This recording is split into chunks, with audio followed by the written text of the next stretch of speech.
প্রিয় অষ্টম শ্রেণীর শিক্ষার্থীরা, আমরা আজকে তোমাদের সেট অধ্যায় অর্থাৎ অনুশীলনী 7-এর 3 পার্টের ক্লাসটা করছি। আগের পার্টগুলো যারা দেখোনি, ভিডিওর নিচে আমরা ডেসক্রিপশন বক্সে সমস্ত প্লে লিস্টের লিঙ্কটা দিয়ে দেবো, সেখান থেকে দেখে নেবে। তো আজকে হচ্ছে যে সবগুলো তালিকা পদ্ধতিতে দেয়া ছিল। 17 নম্বর যে অঙ্কটা ছিল 17-র ক, তো এটা থেকে সেট গঠন পদ্ধতিতে নিয়ে আসতে বলা হয়েছে, অর্থাৎ এখান থেকে আমাদের একটা শর্ত আরোপ করতে হবে। তো এই শর্তগুলোর মধ্যে বিভিন্ন রকম হয়, যেমন ক্রমিক স্বাভাবিক সংখ্যা হতে পারে, ক্রমিক জোড় সংখ্যা, বিজোড় সংখ্যা, তারপরে মৌলিক সংখ্যা, কোনো একটা সংখ্যার গুণনীয়ক, তারপরে গুণিতক, এগুলো বিভিন্ন বিষয় মাথায় রেখে চলতে হয়। তো এখানে আমরা দেখছি যে সংখ্যাগুলো দেখো সিরিয়ালি আছে, হ্যাঁ, 3, 4, 5, 6, 7, 8 এরকম আছে। তো এইখানে আমরা শর্তটা একবারেই আরোপ করতে পারি। তারপরে আমরা একটা লাইন জাস্ট লিখে দিচ্ছি যে প্রদত্ত সেটের উপাদানগুলো, এগুলো ছিল সেই সেটের উপাদান। হ্যাঁ, উপাদানগুলো এগুলোকে আমরা বলবো হচ্ছে ক্রমিক স্বাভাবিক সংখ্যা। 1, 2, 3, 4, 5, 6 এগুলোকে স্বাভাবিক সংখ্যা বলা হয়, ক্রমিক স্বাভাবিক সংখ্যা। কিন্তু এটার একটা লিমিট আছে। আমি যদি কাউকে এমনি বলি যে ক্রমিক স্বাভাবিক সংখ্যা, তার সবার উত্তর কিন্তু এটা আসবে না, কেননা ক্রমিক স্বাভাবিক সংখ্যা 1 থেকেই শুরু হয় আর এটা অসীমভাবে চলতেই থাকে।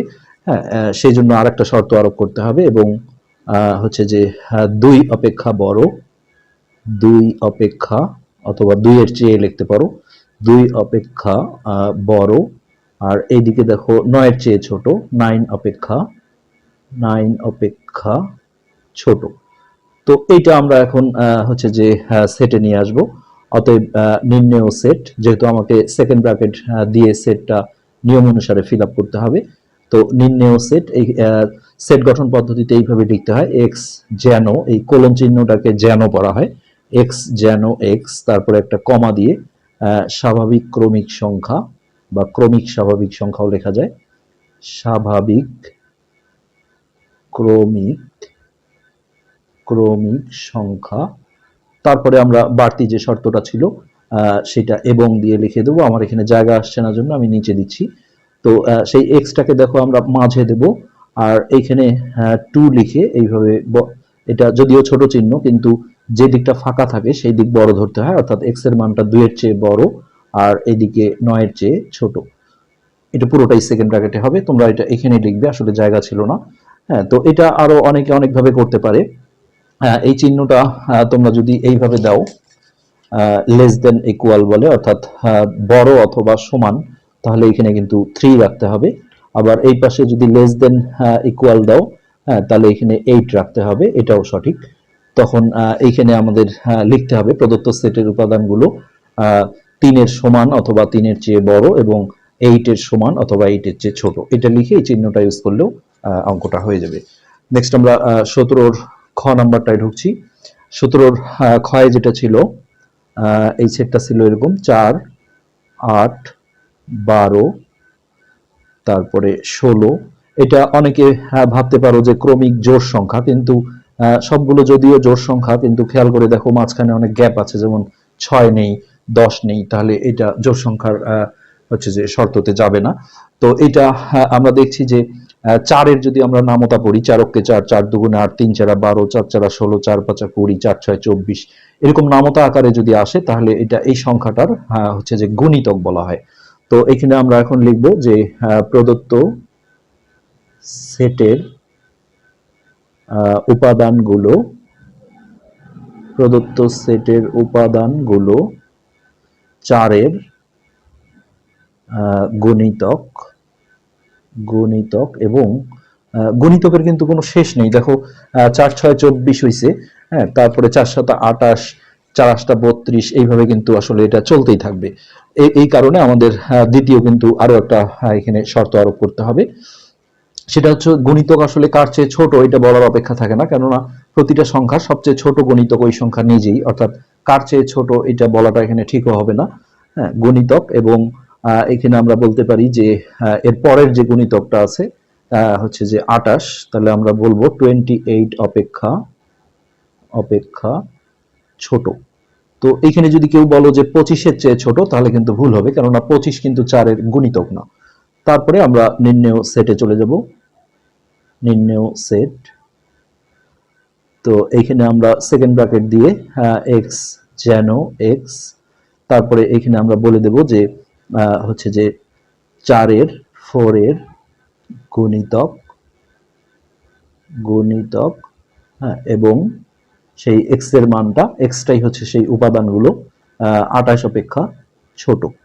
এইখানেও কিন্তু আমরা এই চিহ্নটাও ইউজ করতে পারি, লেস দেন ইকুয়াল যে চিহ্নটা আছে, সেটা যদি আমরা দেই তাহলে এইখানে আমাকে 24টা রাখতে হবে। এক্স লেস দেন ইকুয়াল 24, তার মানে 24-এর সমান অথবা 24-এর চেয়ে ছোট। তখন আমাকে এই লেখাটাও সেইভাবে লিখতে হবে। যাই হোক, যে কোনো একটা রাখলেই এটা হয়ে যাবে। তো নেক্সট আমরা গ নাম্বারে চলে আসছি, 17 গ। এখানে আমাদের উপাদানগুলো ছিল 7, 11, তারপরে 13, তারপরে 17। তো এখানে আমরা দেখেই বুঝতে পারছি যে সংখ্যাগুলো দেখো মৌলিক সংখ্যা, বিজোড় বললেও ভুল হবে, কেননা 9ও বিজোড় সংখ্যা, 9 কিন্তু নাই, তারপরে 15 নেই। তো মৌলিক সংখ্যা মানে হচ্ছে যে সংখ্যার শুধুমাত্র দুইটা গুণনীয়ক থাকে, অর্থাৎ দুইটা সংখ্যা দিয়ে ভাগ করা যায় নিঃশেষে, একটা হলো 1 আর একটা হলো ওই সংখ্যা নিজেই। তো এইখানে আমরা ভাষাটা লিখবো এইভাবে যে প্রদত্ত সেটের উপাদানগুলো মৌলিক সংখ্যা, কিন্তু মৌলিক সংখ্যা কিন্তু সবচেয়ে ছোট মৌলিক সংখ্যা হচ্ছে 2। তো 2 যেহেতু নাই, তাহলে আমাকে সেইভাবে শর্ত আরোপ করতে হবে, হ্যাঁ, মৌলিক সংখ্যা এবং 2 এর চেয়ে বড়, 2 অপেক্ষা বড়, এবং 17-র যে পরের মৌলিক সংখ্যাটা, আমি যদি এখন বলি 18-র চেয়ে ছোট তাহলে ভুল ধরা হবে, কারণ 18 মৌলিক সংখ্যা না। তাহলে 19 অপেক্ষা ছোট, 19 অপেক্ষা ছোট। তারপরে এখানে আমরা নির্ণেয় সেট দিয়ে সেই সেটটা গঠন করে দেব সেকেন্ড ব্র্যাকেটের মধ্যে, নির্ণেয় সেট। তাহলে এক্স যেন এক্স, হ্যাঁ, তারপরে এখানে আমরা বলবো মৌলিক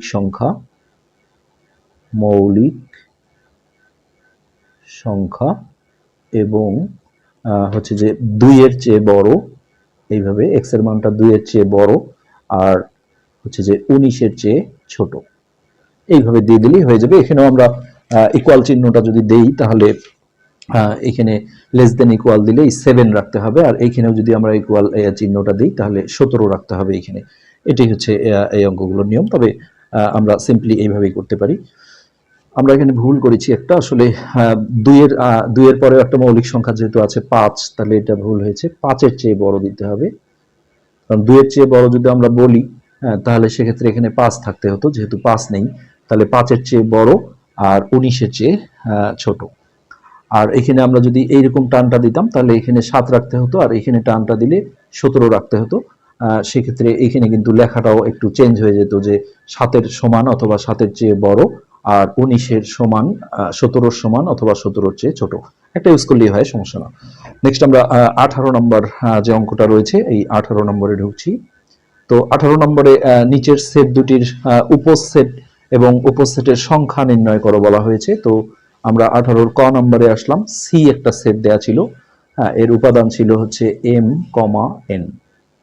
তো একটা মজার সূত্র আছে যে একটা সেটের আসলে কয়টা উপসেট হবে, এই উপসেট সংখ্যার একটা সূত্র আছে, তাহলে তোমাদের ভুলও হবে না, প্লাস এমসিকিউ গুলোতে তোমরা সঠিকভাবে করতে পারবে।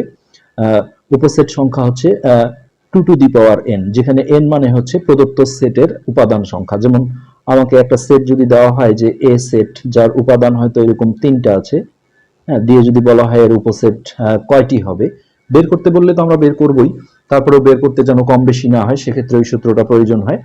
তো উপসেট সংখ্যার সূত্র হচ্ছে 2 টু দি পাওয়ার n, যেখানে n মানে হচ্ছে এই সেটের উপাদান সংখ্যা, অর্থাৎ 1 2 3। তো n এর মান আমরা যদি 3 বসাই তাহলে 2 কিউব, 2 কিউবে হচ্ছে 8 হয়, 2 গুণন 2 গুণন 2 করলে, তার মানে এর উপসেট বের করলে 8টা উপসেট বের হবে। ঠিক একইভাবে কোন সেটের যদি 2টা উপাদান থাকে, যেমন 3 4 আছে, এর উপসেট বের হবে 2 টু দি পাওয়ার n সূত্রে যদি আমরা যাই, তাহলে 2 n এর মান হচ্ছে 1 2টা উপাদান আছে, 2 স্কয়ার, অর্থাৎ 4টা উপসেট বের হবে। তো সিম্পলি এখানে সি সেটের যখন উপসেট বের করতে বলা হয়েছে, এখানে যেহেতু 2টা উপাদান ছিল, তাহলে 4টা উপসেট বের হবে। তো আমরা এইভাবে লিখি, এর উপসেট গুলো হলো, হ্যাঁ, লিখে এই 4টা উপসেটের মধ্যে নিয়ম হচ্ছে প্রতিটা সেটই তার নিজেরই একটা উপসেট হয়, অর্থাৎ m n এই নিজেরই একটা উপসেট। তারপরে একটা করে নিতে হয়, অর্থাৎ একটা হলেও আমাকে সেকেন্ড ব্র্যাকেট ইউজ করতেই হবে। তারপরে এন একাই একটা। আর আমরা এমসিকিউ গুলোতে দেখেছি, ফার্স্ট পার্টে আমরা করেছিলাম যে ফাঁকা সেট, প্রতিটা সেটেরই একটা উপসেট, ফাঁকা সেটটাকে এইভাবে চিহ্ন দিয়ে প্রকাশ করতে হয়, অথবা সেকেন্ড ব্র্যাকেট দিলে ভিতরটা এমনি ফাঁকা রাখতে হয়। তো দেখো 1 2 3 4টা বের হলো। তো কোশ্চেনে আবার এটা বলা হয়েছে উপসেটের সংখ্যা নির্ণয় করো, তো ওটা আমরা রেখে দিই। অতএব উপসেটের সংখ্যা হলো 4টি। উপসেটের সংখ্যা 4টি। এটাই হচ্ছে আমাদের 18-র কয়ের অ্যান্সার। নেক্সট আমরা খ নাম্বারটা যাচ্ছি। এই সেট অধ্যায়টা তোমাদের নবম দশম শ্রেণীর জন্য খুবই ইম্পর্টেন্ট, কিন্তু এখানে দুইটা বড় বড় অধ্যায় রয়েছে সেটের। তো ডি একটা সেট দেওয়া আছে, এখানে 3টা উপাদান ছিল, 5 10 আর হলো 15। তো আমরা 2 টু দি পাওয়ার n এ যদি এটা ইউজ করে আমরা দেখেছিলাম 3 উপাদান থাকলে এটার 8টা উপসেট বের হবে।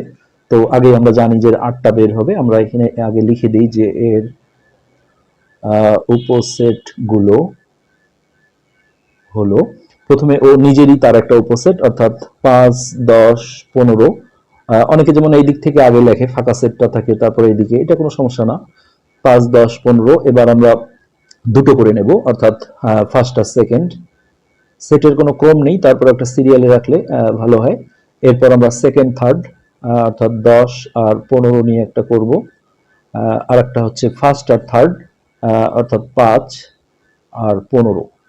তো দুইটা করে নেওয়া শেষ, এবার একটা করে নিতে হবে। তার প্রথমে আমরা 5 নিলাম, এরপরে আমরা 10 নেব, 10। এরপরে 15, যেটা 15 ছিল।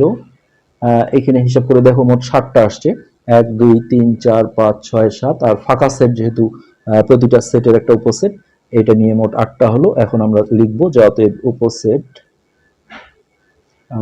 সংখ্যা, যেহেতু এটা বীজগণিতেরই অংশ, ইংলিশে লিখতে হবে 80 দিয়ে। এটা আমাদের অ্যান্সার।